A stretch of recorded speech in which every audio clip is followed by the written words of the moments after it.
Bueno, la siguiente ponencia la vamos a tener vía online. Se titula Pornografía, la deseducación afectivo-sexual. Alejandro Villena también le conozco, tuve la oportunidad de traerlo a Asturias en un evento que organicé. Se calcula que hoy el 30% del contenido que hay en Internet es pornografía o contenido relacionado con la pornografía. Hoy sabemos que el acceso a la pornografía también es cada vez a menor edad. Y sabemos que para muchos menores es el recurso para aprender sexualidad, pero eso que están viendo no es educación sexual, es un producto donde además en el 90% de los casos hay violencia. Así que se hace indispensable hablar de pornografía por incómodo que parezca. A ver si tenemos a Alejandro por ahí, que se nos conecte y de paso le saludo. Cuando las cosas dependen de la tecnología, ahí bien, menos mal. Hola Carmen, ¿Qué tal, Alejandro? Bienvenido. muy buenas, ¿qué tal estáis? Deseando escucharte. Esto está a rebosar, así que todos tuyos, ¿vale? Os prometo que no soy un avatar, que soy de carne y hueso y que voy a estar aquí muy presente.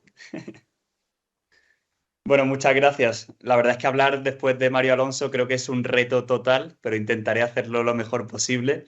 Sé que es una hora muy complicada, pero bueno, para abrir el apetito del almuerzo vamos a hablar un poquito de pornografía.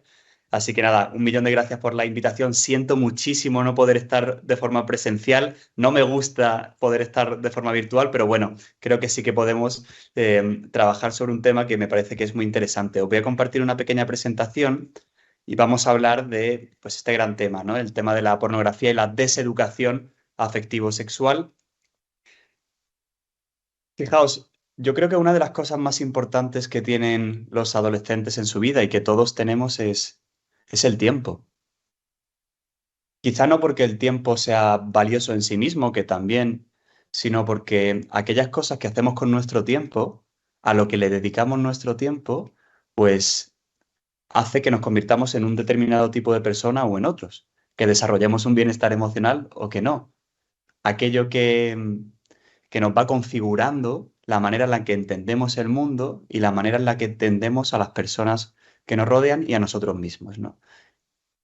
Si vamos a los datos y nos fijamos en a qué le dedica nuestra población más tiempo, a qué dedica el tiempo nuestros adolescentes y nuestros adultos también, en cuestión de entretenimiento, por ejemplo, si comparamos a Netflix, a ChatGPT, a TikTok, a Amazon o a cualquier industria del entretenimiento con la pornografía o las páginas pornográficas más grandes del mundo, vemos que le duplican en billones de visitas mensuales. Por tanto, una de las cosas a la que más tiempo le dedica nuestra población en el mundo y en España es a la pornografía.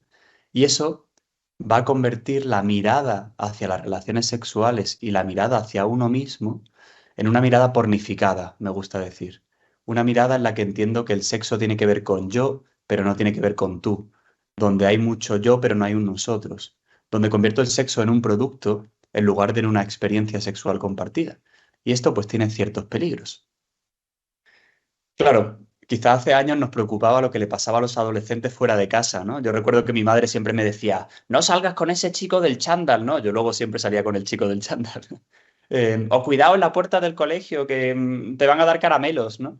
Sin embargo, ahora nos debería preocupar lo que pasa dentro de nuestras casas, porque la gran mayoría de delitos, la gran mayoría de problemas ocurren en ese armario de Narnia. No sé si habéis visto la película, ¿no? Pero el armario de Narnia de 2024, pues se llama teléfono móvil, ¿no? Y la gran mayoría de adolescentes, a partir de los 10 años más o menos, empieza a tener un acceso ilimitado a este armario de Narnia. Y en Narnia, pues había magos muy buenos y gente muy maja, pero también había monstruos y gigantes muy terribles. Y en Internet pasa un poco lo mismo. Hay cosas muy buenas y productos muy saludables y muy entretenidos. Y también tenemos otros productos como la pornografía que nos pueden hacer mucho daño. Y que los adolescentes tienen que estar preparados para enfrentarse al mundo en el que van a navegar en este océano que es Internet, ¿no? Claro, el 91% de la pornografía se consume a través del teléfono móvil. El primer contacto para los contenidos sexuales explícitos está entre los 9 y los 11 años. En España, en nuestro país, esto no pasa en Suecia, también pasa en Suecia, pero pasa en nuestras casas. Y el 70% de los adolescentes accede por accidente, ¿no? Es decir, ni siquiera lo buscan. Con 9 años, un niño que está creyendo, una niña, en los Reyes Magos, no tiene la curiosidad ni siquiera todavía para querer conocer sobre la sexualidad y mucho menos sobre el contenido pornográfico. Pero ya se encarga la industria de la pornografía de llegar a esos adolescentes y adelantarse e ir quemando las etapas del desarrollo natural de la afectividad y de la sexualidad. Si comparamos los datos desde 2009, que es cuando se revoluciona el momento de la aparición del smartphone, ¿no? Solo un 7% de las chicas menores de 18 años había visto pornografía. Pero ahora en 2023, en el último año, casi el 80% de las chicas ha visto pornografía en el último año y casi el 100% de los chicos en 2023 ha visto pornografía en el último año, ¿no? En comparación con 2009, que solo veían el 50%. Por tanto, vemos que prácticamente a día de hoy es imposible que un joven no se encuentre con la pornografía en Internet y por eso es tan importante entender que estas generaciones están teniendo un contacto tan ilimitado con la pornografía, que están expuestos 24/7 a la pornografía y esto deja una huella de forma inevitable en muchas cuestiones, ¿no? Claro, cuando vamos a los datos sobre las familias y nos preguntamos a nivel educativo, ¿no? La conciencia que hay a nivel familiar y les preguntas a las familias, oye, ¿crees que tu hijo o tu hija ve pornografía? Solo el 13% de las familias creen que su hijo ve pornografía y solo el 6% de las familias creen que su hija ve pornografía, ¿no? O sea, fijaros la brecha generacional y la brecha de conciencia que hay entre la percepción de consumo y el consumo real de los chicos y de las chicas, ¿no? Por tanto, evidentemente aquí tenemos un problema porque los adolescentes están solos en Internet, la pornografía se ha convertido en el profesor, la profesora de educación afectivo-sexual y mientras tanto necesitan entrenar unas habilidades que son fundamentales para la vida que nadie se está haciendo cargo de ese desarrollo, ¿no? Entonces, bueno, como estamos en un congreso de bienestar emocional, quería tratar de vincular algunos aspectos que son muy interesantes para el desarrollo del bienestar emocional y cómo la pornografía deseduca o boicotea estas facultades, estas variables del bienestar emocional, ¿no? Pues la gestión de las emociones, relaciones afectivas de calidad, la autoestima, la empatía, la tolerancia a la frustración, el sentido de pertenencia, el autocontrol y la capacidad de poner límite, la conciencia ética, la salud física, el pensamiento crítico, son, bueno, habría más variables, por supuesto, que influyen en el bienestar emocional, pero estas pues son muy importantes con respecto al desarrollo afectivo sexual del adolescente también, ¿no? Entonces, ¿cómo boicotea la pornografía cada una de estas variables? La empatía y el respeto a los demás. Sabemos, según la investigación científica, que a mayor consumo de pornografía se produce una mayor desconexión empática. En los estudios de resonancia magnética funcional, cuando analizan las neuronas espejo, que son esos centros que tienen que ver con la imitación, el aprendizaje por observación y la empatía con los demás, algo fundamental para conectar con otro ser humano en una etapa de desarrollo y de aprendizaje con mis iguales, están más desconectadas, están más alteradas las neuronas espejo en aquellas personas que consumen más pornografía. Por tanto, la capacidad de cuidar al otro, de querer al otro o de empatizar con el otro está deteriorada por ese consumo de un material donde se instrumentaliza de forma constante a los demás, ¿no?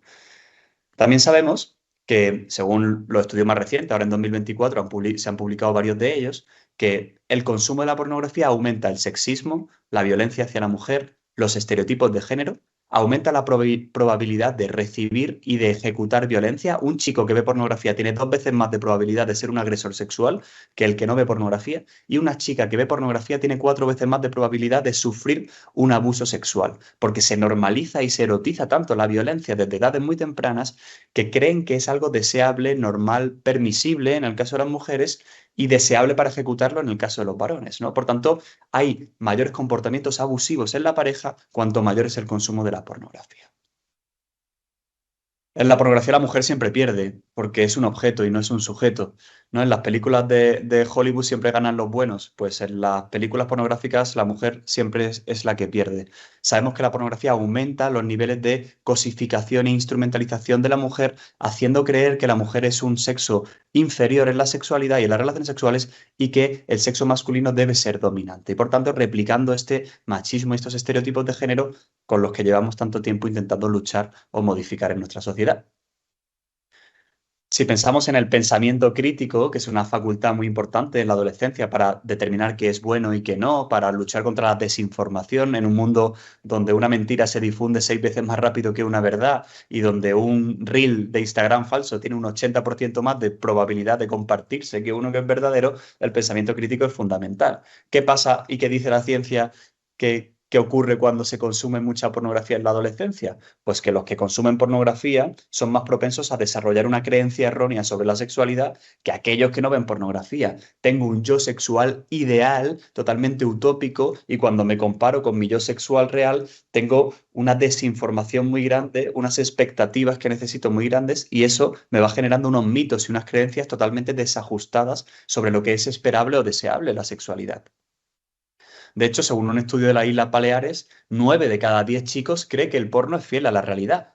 Universitarios, ¿no? Entonces, esa capacidad crítica está totalmente deteriorada por el consumo de la pornografía e incluso no son capaces de distinguir qué es violento y qué no. En un estudio publicado en 2021 se vio que el uso de la pornografía hace pensar a los jóvenes, chicos, que el estrangulamiento sexual es una práctica normal, que se debe hacer sin consentimiento ni comunicación y que toda mujer lo desea. O sea que ese pensamiento crítico, como veis, está completamente anulado y destrozado por el consumo de la pornografía.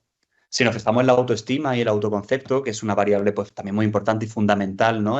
Sobre todo en la adolescencia, donde estoy creando esa mirada hacia mí mismo y hacia lo que yo soy, pues sabemos que el consumo de pornografía produce, según revisiones sistemáticas, un deterioro en el autoconcepto sexual, en el autoconcepto corporal y una peor imagen en general de mi valor como persona en las relaciones sexuales. Claro, esos tiempos irreales, esos cuerpos irreales y esa manera totalmente ficticia de representar la sexualidad hace que necesite imitarlo. Recuerdo una mujer que me decía en consulta: he intentado o he pensado, he llegado a pensar operarme todo mi cuerpo para parecerme a las mujeres que aparecen en la pornografía, porque nunca le voy a dar a mi pareja lo que la pornografía le da, ¿no? Fijaros, qué triste. Llegar a cuestionarme mi propio valor como persona a nivel sexual y a nivel íntimo porque mi pareja está consumiendo pornografía de forma repetida. Esto pues deja mucha huella en la autoestima de uno mismo cuando se compara y también pues en ocasiones de la pareja de la persona que consume pornografía de forma repetida. La pertenencia y el apoyo social, fundamental también sentirse querido, sentirse que uno pertenece a un grupo en la adolescencia, ¿no? Tener una red social. Pues desgraciadamente la pornografía también boicotea esta parte. En una revisión publicada en 2023 se ha visto que los adolescentes que consumen pornografía tienen unos niveles de soledad mucho más altos que aquellos que no consumen pornografía. Se refugian en la pornografía para evadirse en un lugar fantástico y se van aislando cada vez más. Y esa soledad les va haciendo que crezca y que además si ya son personas introvertidas o que les cuesta relacionarse, pues la pornografía es un factor que mantiene, que potencia una gasolina para todo ese fuego de la soledad, ¿no? El autocontrol y límites. Qué importante desarrollar la corteza prefrontal en la adolescencia, aprender a parar, no vivir en una gratificación inmediata constante, poner límite también a mis impulsos. Es el momento donde aprendo, gracias a la madurez de esa corteza prefrontal, a ir controlando, a ponerle el peaje e ir parando a los impulsos que van viniendo de forma descontrolada. ¿Qué hace la pornografía en el cerebro de los adolescentes? Bueno, primero, que la frecuencia de consumo de la pornografía de los jóvenes de 16 a 24 años, en algunos estudios internacionales, es prácticamente el 75% lo ve semanalmente. Por tanto, mi capacidad de parar o de poner límite, pues parece que no está demasiado presente, ¿no? Porque cuanto más le digo que sí a la pornografía, más me cuesta luego decirle que no. Mi frecuencia de consumo es muy alta porque el cuerpo cada vez me va pidiendo la necesidad creciente de consumir más pornografía. Por tanto, mi capacidad de autocontrol se va. El director de orquesta del cerebro, que es ese córtex prefrontal, ¿no? Se va deteriorando. Imaginaros un director de orquesta que en lugar de tener 50 músicos, tiene 50.000 músicos. No podría dirigirlos a todos, se agotaría. Imaginaros un capitán de un equipo de fútbol que en lugar de tener 11 jugadores, tuviera 11.000 jugadores. No sabría ni cuál es de su equipo. Eso le pasa con esa necesidad creciente de cada vez consumir más, ese autocontrol se va deteriorando.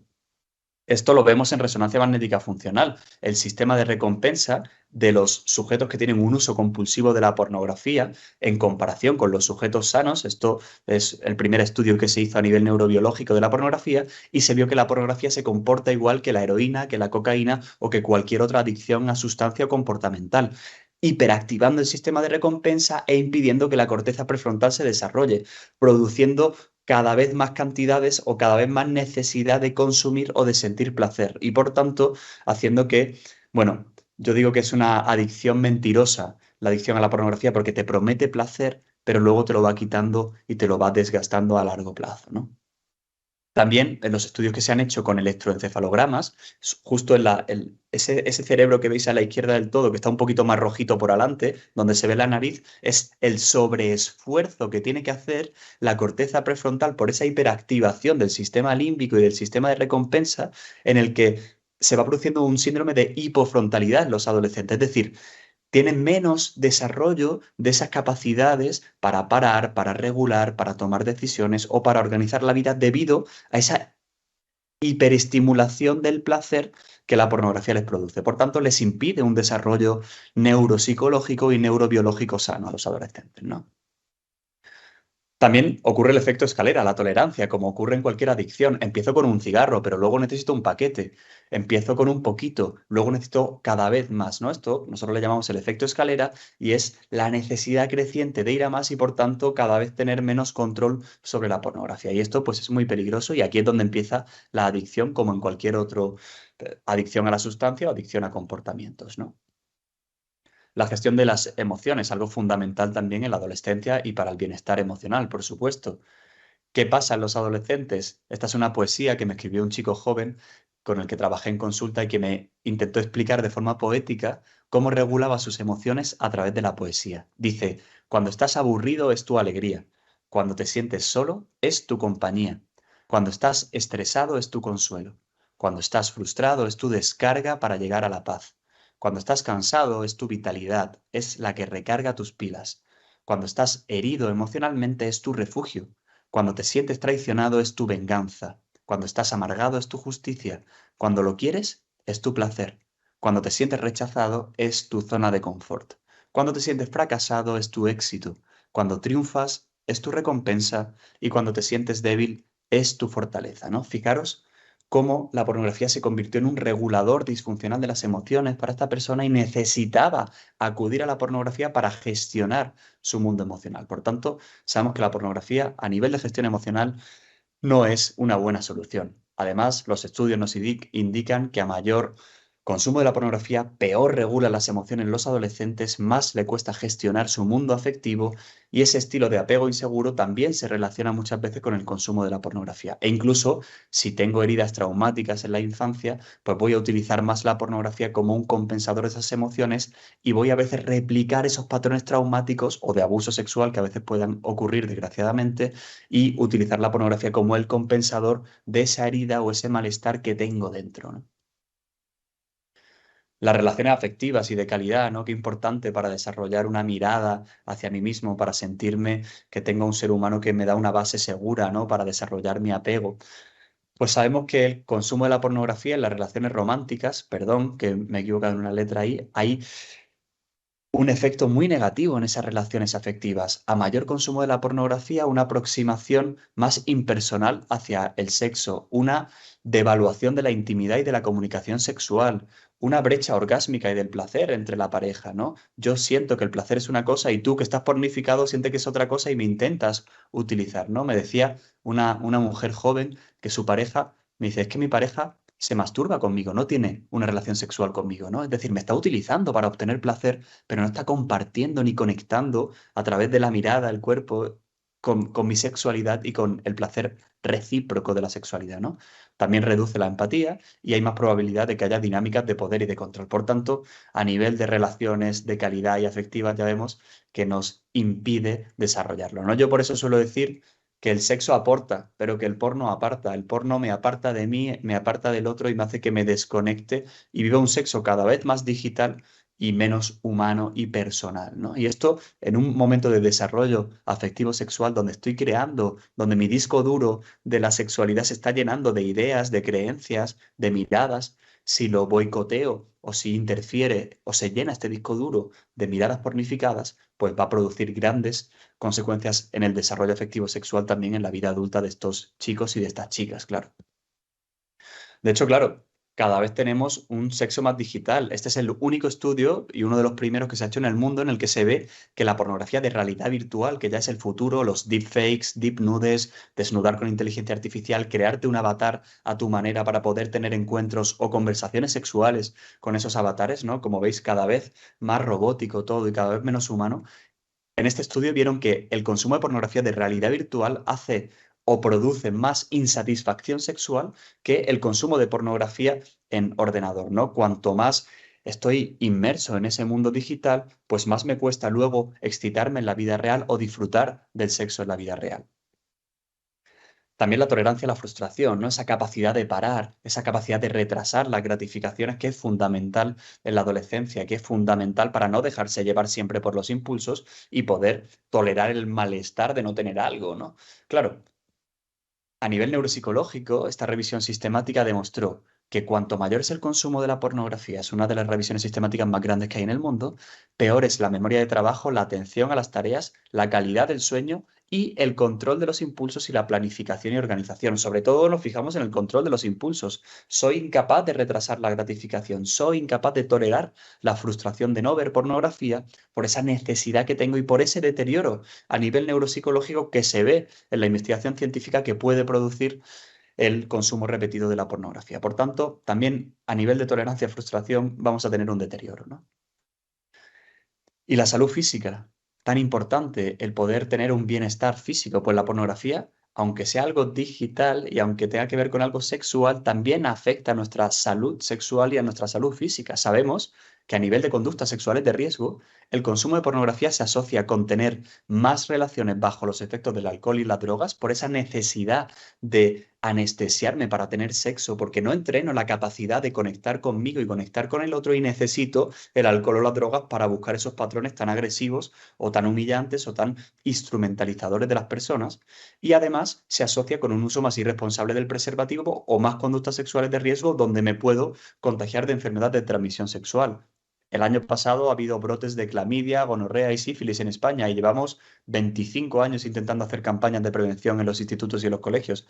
Algo mal hemos hecho cuando en España han aumentado en un 100% las enfermedades de transmisión sexual en 2022 y también de forma sucesiva en los siguientes años, ¿no? Por tanto, la pornografía que modela y asocia el placer, evidentemente, a un sexo descontrolado y sin ningún tipo de protección ni de método anticonceptivo, ni masculino ni femenino, también va erotizando que eso sea lo normal o lo habitual o lo esperable y mi cuerpo va asociando que la manera de tener sexo es a través de estas conductas sexuales de riesgo.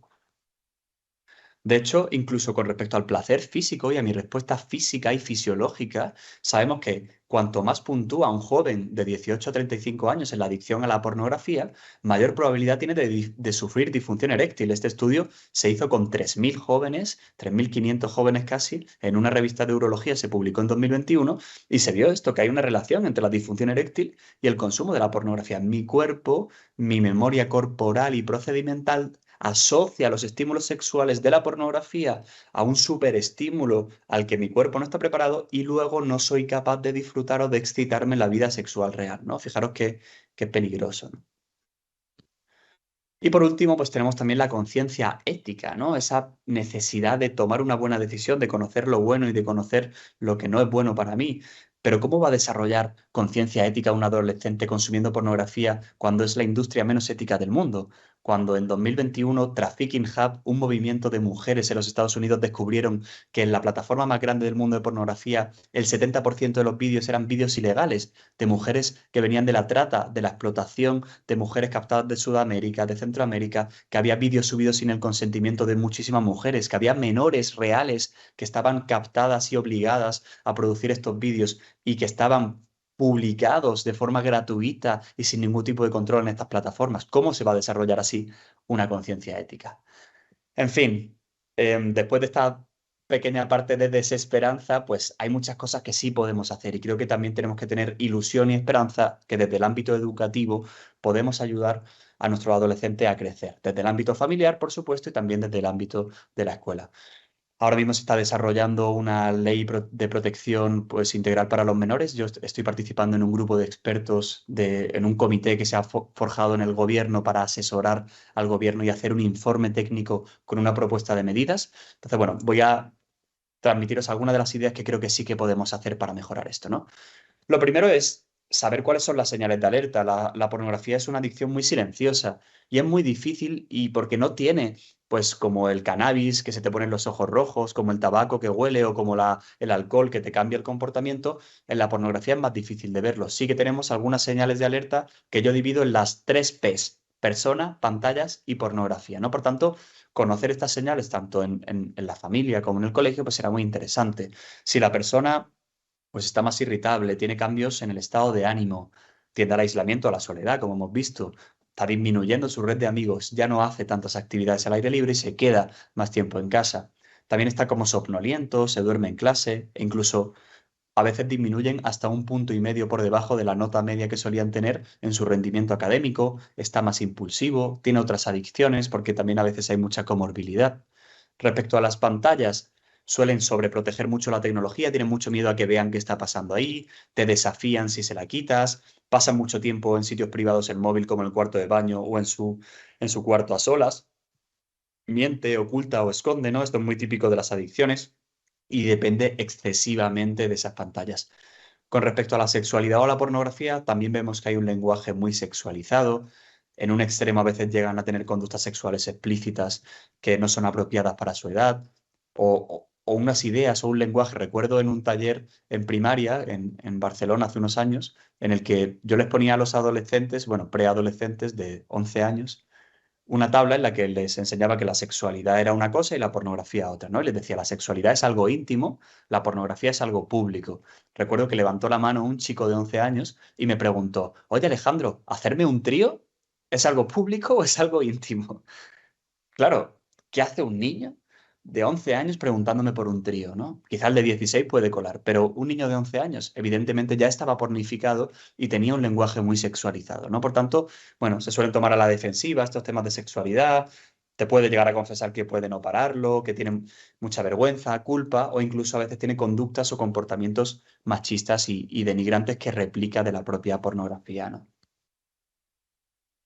Para mí una regla de oro con respecto a la tecnología, todo lo que se pueda hacer en el mundo offline siempre superará a lo que se haga en el mundo online. Si no es necesario utilizar la pantalla para algo, no la utilices, aunque te cueste más esfuerzo. Utiliza el juego, el contacto humano o el aprendizaje más analógico y no tanto el digital, porque a día de hoy va a ser una ventaja competitiva en aquellos adolescentes que no estén a merced de una hiperestimulación constante. De hecho, unos estudios recientes nos indican que el cociente intelectual de las nuevas generaciones está disminuyéndose por esa hiperestimulación del teléfono móvil, ¿no?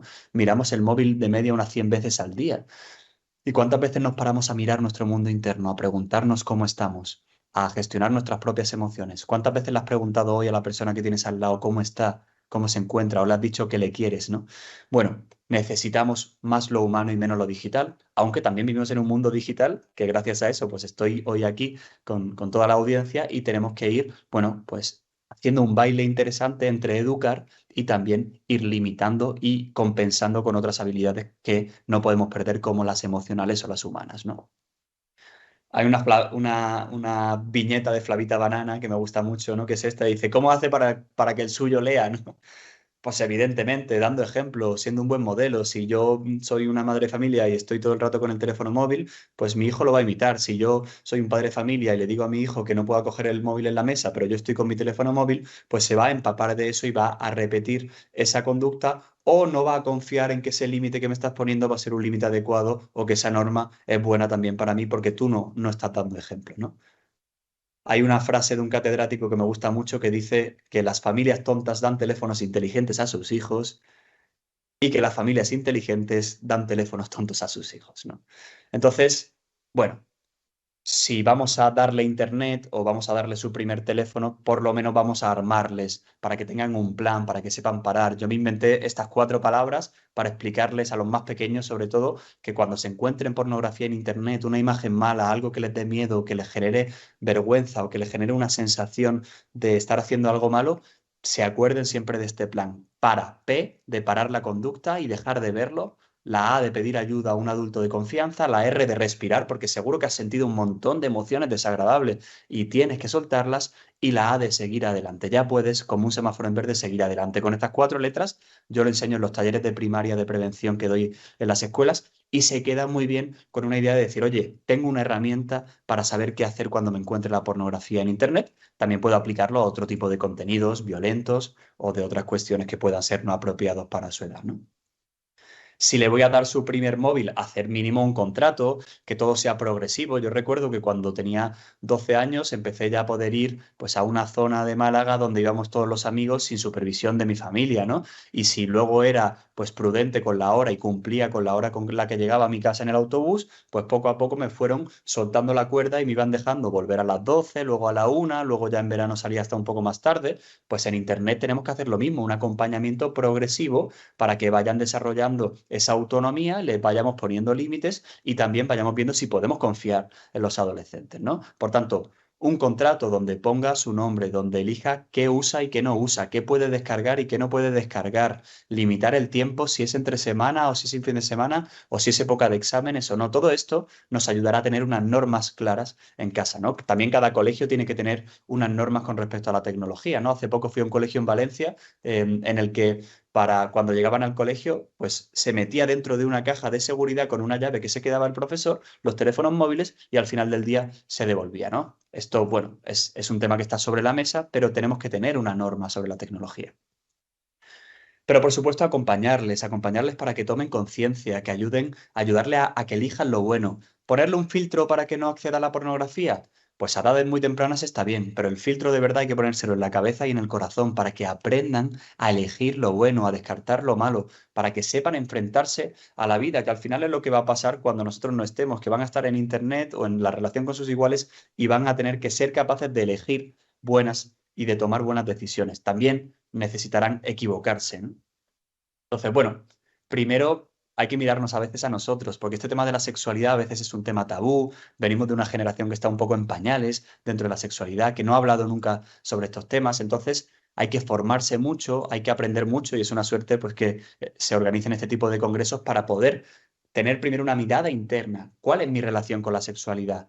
¿Qué educación he recibido yo? ¿Y qué educación quiero transmitir yo a los adolescentes con los que trabajo o a mis hijos y a mis hijas con las que convivo, ¿no? Porque educación sexual es educación afectivo-sexual. No es dar grandes lecciones técnicas sobre anatomía o sobre sexualidad. Es ayudar a forjar a personas que sean capaces de conectar con el otro, de empatizar con el otro y de desarrollar una afectividad sana, porque al final la afectividad no se puede separar de la sexualidad, ¿no? Por eso no tengáis miedo, no tengáis miedo a abordar este tema, a no juzgar a vuestro adolescente por este tema, no tengáis miedo a sacar el tema si en clase alguien interrumpe haciendo una broma y aprovechar esa oportunidad que os brinda una clase o una tutoría para hablar de un tema que puede ayudarles, ¿no? Generalmente la familia será el pilar principal, pero la escuela al final es un sitio donde se pasa mucho tiempo y donde los adolescentes a veces tienen unos referentes. Yo, cuando trabajo en terapia con algunos pacientes y les ayudas a buscar una persona que les ha hecho sentir como confianza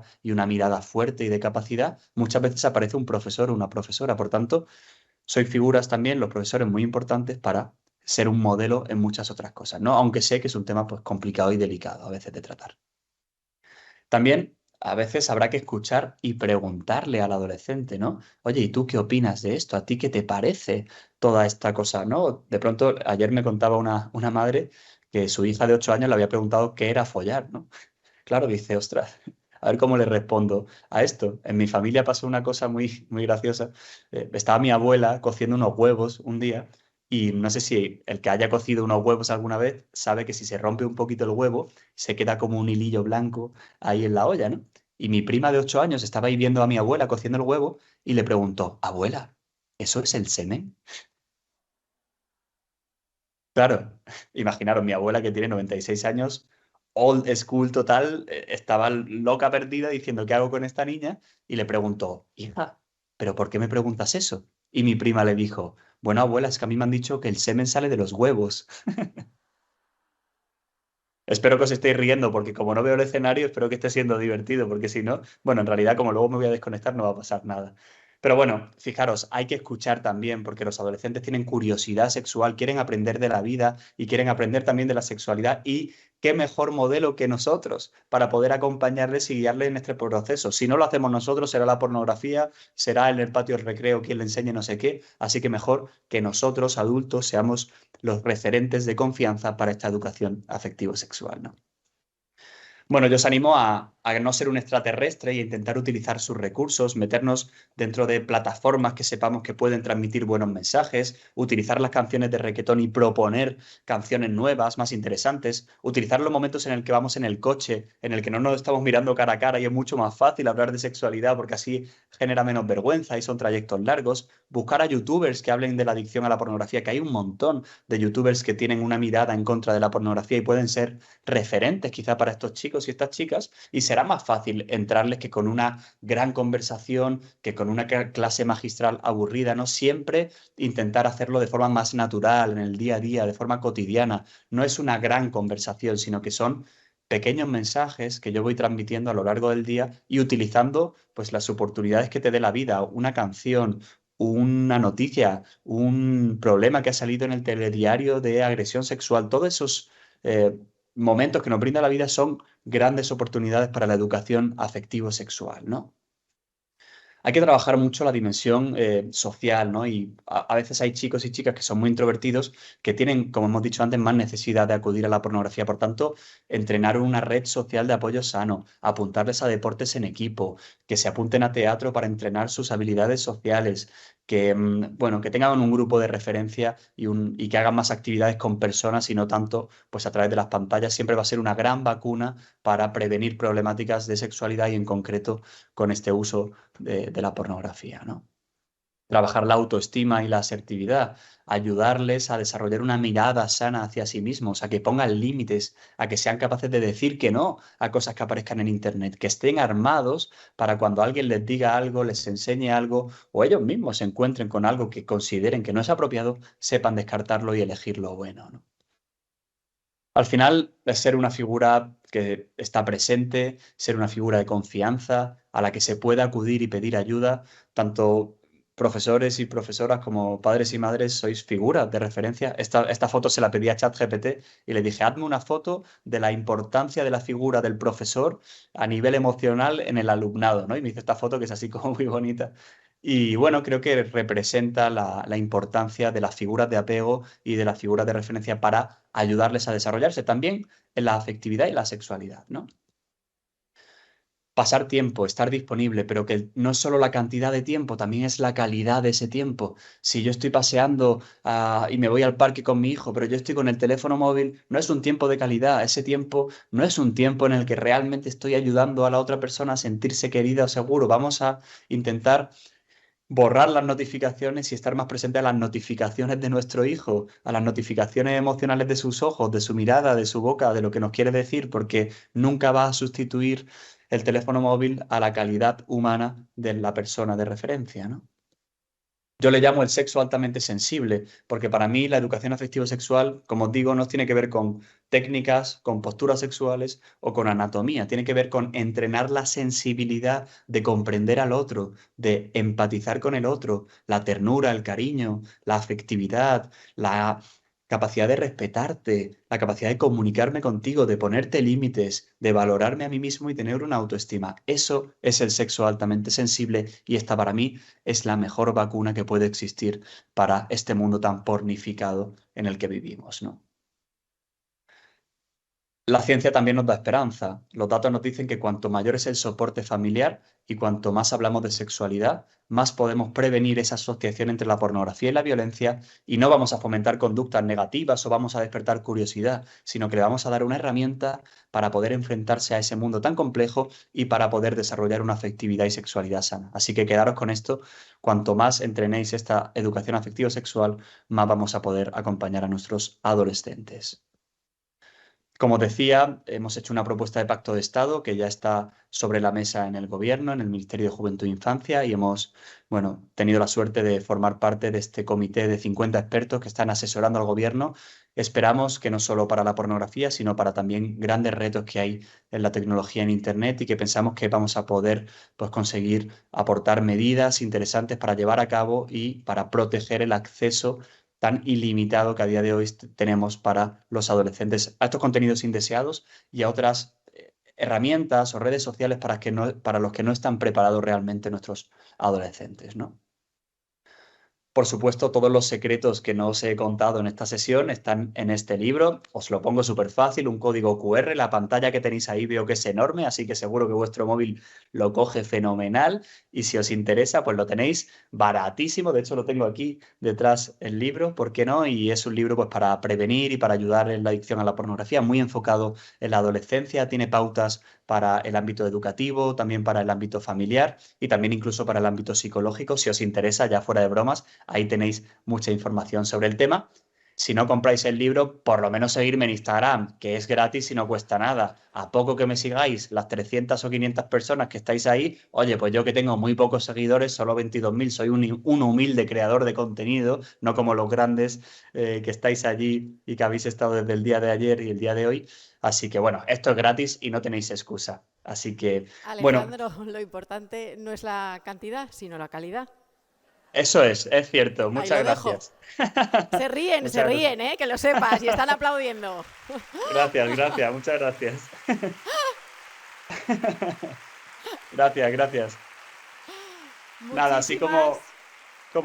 como mensaje final, Carmen, solo decir que eso que decíamos al principio que es tan importante, que es nuestro tiempo, pues tenéis una misión, pues, fundamental, que es ayudar a nuestros adolescentes a que sepan elegir en qué dedicar eso que es tan importante, que es su tiempo, para que aquello a lo que le dediquen el tiempo, pues les haga mejores personas, ¿no? Ahora sí, Efectivamente. muchas gracias. Muchísimas gracias, Alejandro. Pena no haberte tenido Gracias. aquí en persona. Adiós, muchas gracias, un placer. Me alegro de verte, Carmen. Nos vemos pronto en Gijón. Eso es. Adiós, adiós. Adiós, disfruta.